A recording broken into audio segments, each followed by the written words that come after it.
देखिए, इस वीडियो में हम आपको हिंदी वर्णमाला और विराम चिन्हों के बारे में बताएंगे, लेकिन जो इस समय वीडियो ये बन रहा है सिर्फ हिंदी वर्णमाला के लिए।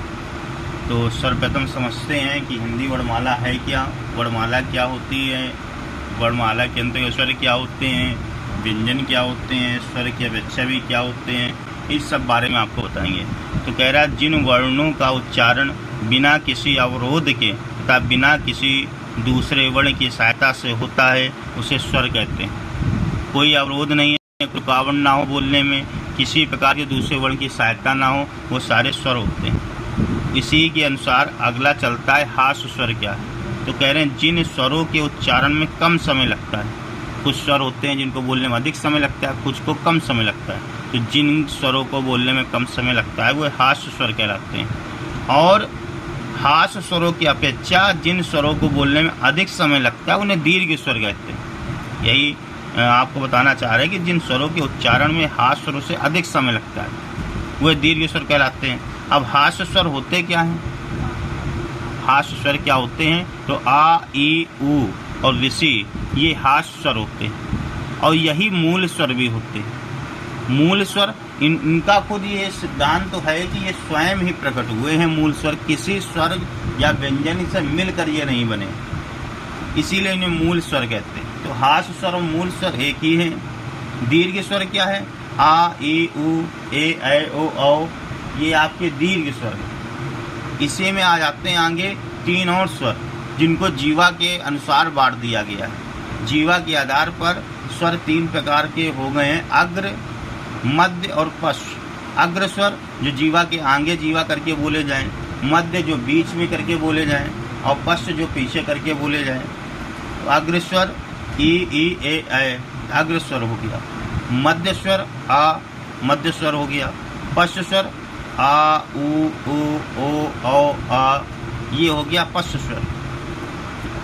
पीछे देखिए, जब बोलेंगे तो जीवा के अनुसार ये चलेगा, जैसा इसमें डिवाइजेशन किया गया, श्रेणी किया गया, उसी के अनुसार ये चल रहा है। इसके बाद आ जाता है सम्मत स्वर क्या होते हैं। कहते ऐसे स्वर ध्वनि जिसमें बिना व्यंजन की ध्वनि बनाए, व्यंजन का प्रयोग ना हो, जीवा को मुंह में जितना संभव हो सके उतना ऊंचा और ताल उससे समीप रखा जाए, ऐसे स्वर सम्मत स्वर कहलाते हैं। ऐसे स्वर सम्मत स्वर कहलाते हैं। ई, उ, ये सम्मत स्वर हैं।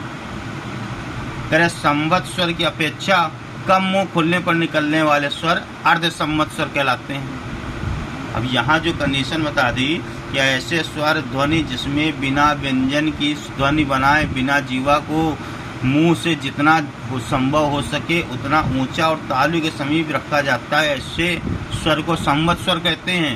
और कह रहा है, सम्मत स्वर की अपेक्षा कम मुंह खुलने पर निकलने वाले शब्द अर्ध सम्मत कहलाते हैं।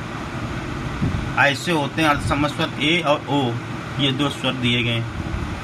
इसी के बाद एक आता है विव्रत और अर्ध विव्रत। विव्रत क्या होता है? इससे स्वर ध्वनि जिसमें जीवा को मुंह में जितना संभव हो सके उतना नीचे और तालु से दूर रखकर बोला जाता है, ऐसे विम्मत स्वर कहलाते हैं। ये कौन कौन है? आ और ए। और ऐसे स्वर जिनको बोलने में मुंह ब्रह्मत स्वर से कम खुले वो अर्ध विम्मत कहलाते हैं। कौन कौन से? ए, आ, ओ, आ। ये हो गए इनके वर्गीकरण। अब कुल व्यंजन कितने होते हैं? प्रश्न आ जाता है, कुल व्यंजन कितने होते हैं? तो कुल व्यंजन 41 होते हैं।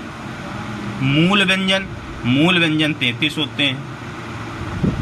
स्पर्श व्यंजन जो स्पर्श करके निकलते हैं या बोले जाते हैं वो 25 होते हैं। उत्क्षिप्त व्यंजन 2 होते हैं। अंतःस्थ व्यंजन 4 होते हैं। पुष्प व्यंजन भी 4 होते हैं। आगत व्यंजन 2 होते हैं और संयुक्त व्यंजन 4 होते हैं। कौन कौन से होते हैं? क्षत्रज्ञ, ऋषि, ये संयुक्त हो गए। इस तरीके से हिंदी वर्णमाला का ये आपका पहला अध्याय है जिसमें मैंने आपको जानकारी दी कि स्वर का और व्यंजन का किस प्रकार का वर्गीकरण किया गया है और कौन कौन से होते हैं। आगे दूसरे चरण में हम आपके इसके आगे की क्रिया को भी बताएंगे।